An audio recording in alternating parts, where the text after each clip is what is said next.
and succeed and bring the animals to feed us. Thank you so much. You are welcome. Receive it with your hand. And this is your seal to protect you. And this one, when you are done with the war, you come, sit on and rest. Like this. Have your seal. This will protect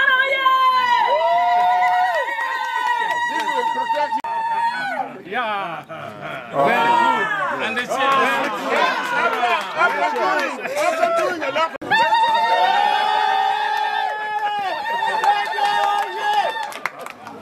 yes, you sit down, you rest.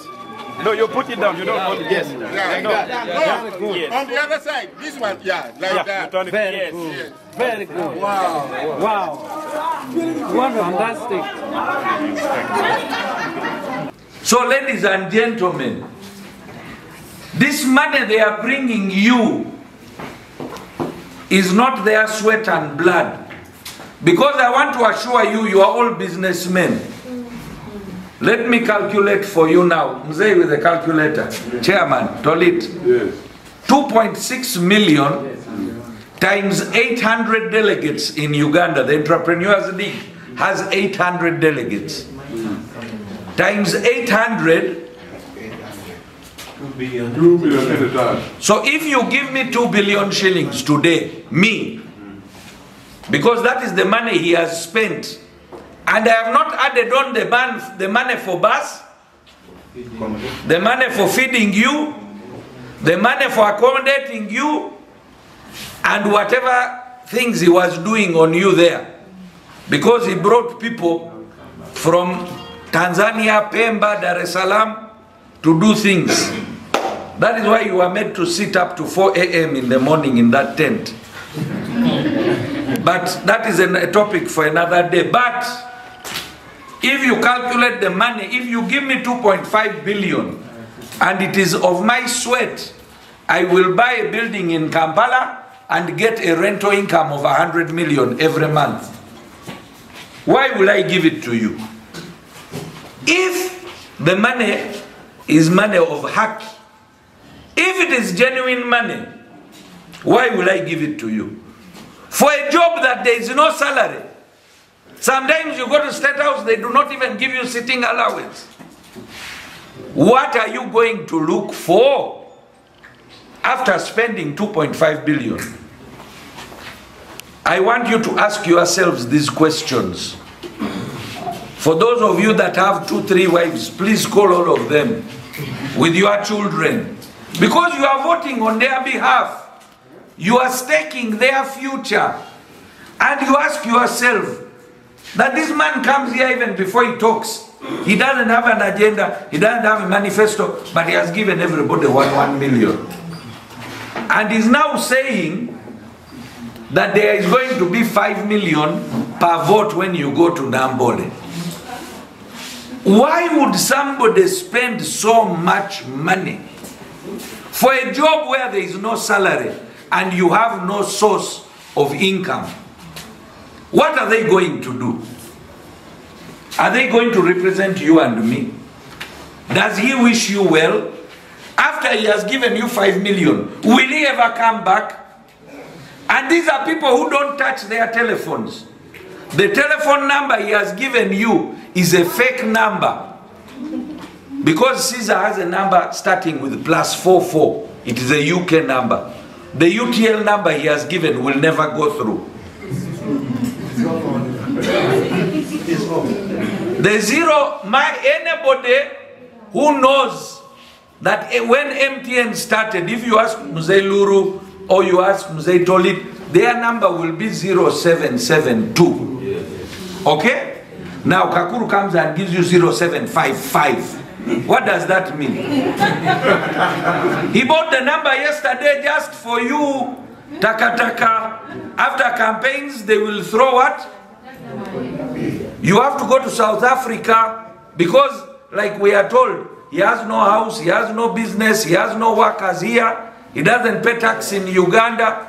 These people just came from outside to buy the vote to become our leaders. These are people you cannot access. If you have a doubt, call Chairman Wujiri and he will tell you how he went to Turkey and got a business opportunity. For Muslims, he went to meet Hassan Basaja Balam and he was chased and he was told, I know I have businesses, I don't need you. If somebody is not accessible, if somebody does not listen to you, is he a good leader? So do you people want to get this money today and sentence us for 5 years in agony because of the short pleasure? The question is yours. Please collect your children and wife and you answer this question. My manifesto is based on 10 points. Number 1 is financial literacy. We have moved around and we have interacted and we are saying that most business people in Uganda do not keep records in their businesses. Somebody goes to Kampala, buys something for 10,000, comes to Kitgum, sells it for 20 and thinks I have made a profit of 20. They are not counting transport, they are not counting rent, they are not counting security, they are not counting the money they use there in the lodge, they are not counting the people who carried the goods, they are not counting taxes, they are not counting security. All these are expenses that must be reduced. So together with Nile Breweries and MTN Uganda, we have started a program in Eastern Uganda on 1,500 business community. And we are saying we will spread it to the entire Entrepreneurs League. So that the people who voted for you, you can go to them and create these as programs. And we say, we as the Entrepreneurs League are teaching people how to keep records. Muzei talks about it all the time. You must do farming with a chivalo. Do farming with a chivalo. What does it mean? You have bought a goat, a kid of a goat, at 10,000 shillings or 50,000 shillings. You feed it a kilo today, it adds it. You feed another one, it adds. After some time, even though you feed it 10 kilos, it will not add on weight. What does that mean? That it is time to sell. But if you do not keep records, you will never know. You will keep the thing feeding and you will never know when to sell. Like for example, there are people who got 1 million shillings from PDM. They planted maize. When they went to the market, they did not count the time they spent digging. They did not count the money for manure. They didn't count the money for the seeds. And eventually when they sold, they got 400,000 and 500,000. Now, if you do not have a chivalo, how do you survive? And therefore we are saying, point number 1 is develop and promote financial literacy among the Entrepreneurs League. Why am I saying Entrepreneurs League? It's because we are part of this party. And we must support the government programs. We must support the president's programs. And if we ourselves do not keep records, how will the rest keep? Point number 2, lobbying for equal opportunity between foreign investors and local investors. Today you open a business, URA wants a TIN number from you, URA wants you to start paying taxes. A foreigner comes, a Muindi, a Chinese, a European, they are giving them tax holidays for 10 years. How will a Ugandan compete with that one? Today we were with this man who processes honey, and he said, but boss, the importing honey from China and India and Dubai is tax-free. So how do we expect to develop our apiary industry? Apiary is the industry where you look after bees. How do we expect to support them? So, point number 3, access to low-cost financing. Ladies and gentlemen, we need to come together. We need to come together as entrepreneurs to form a circle. Not these fake circles that you have been launching. Somebody came here with a diagram and told you that you have a circle. And everyone clapped and there was kagalagasa. I saw the videos. I want to tell you, I want to disappoint you that that circle is fake. You have no money, he's lying. Because how many of you have ever been part of a circle in your villages? Have you been part of a circle? What happens in a circle? First is registration of members. Then you pay for shares. You put money in the account. Before that, you must have a constitution. And then you register with the cooperatives. And then hold a meeting. Now, for that one which you clapped for the 100 million, did you hold meetings? No. Did you register? No. Did you open a bank account? No. Did you save? Did you hold a meeting? Was there a constitution?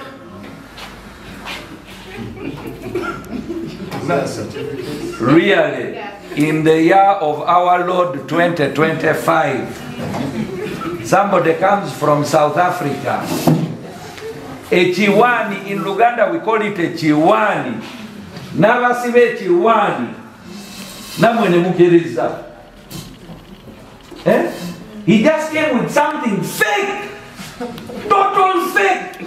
Lies. And we agreed, all of us. We did not agree. No, but you clapped, you sang.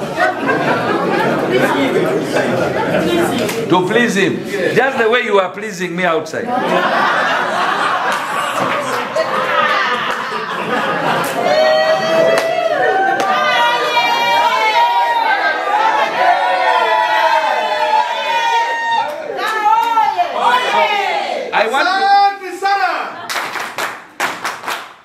So I want to tell you that the government has a lot of money.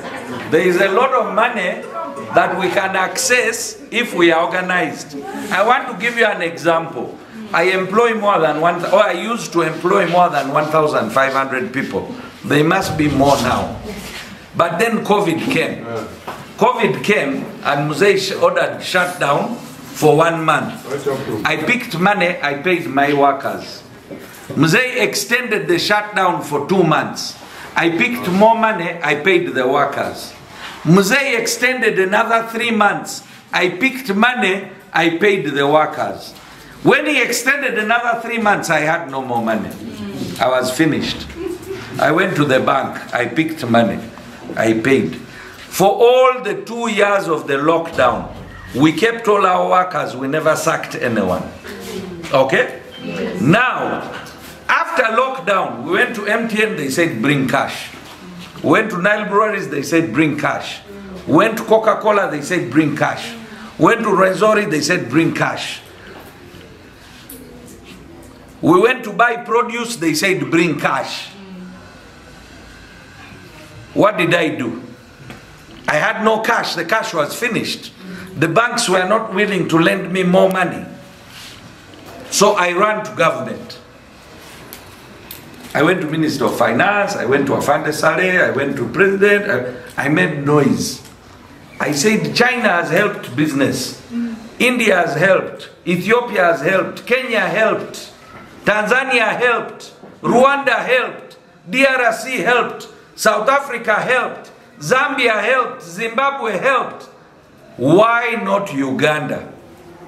And the answer that I got is that there is money there, there is 50 billion shillings that they want to help the business community. The president wants to help us. Do you know the problem? Entrepreneurs League, no structure, no organization, no office, no database. National Bureau, Chamber of Commerce, no people. The offices are in a mess. No accountability. Where do they pass this money? And to prove to you, there was 50 billion shillings given bailout, but it was divided among 16 companies. Go and check in the media. The names of those companies are there. And my company is not part of it.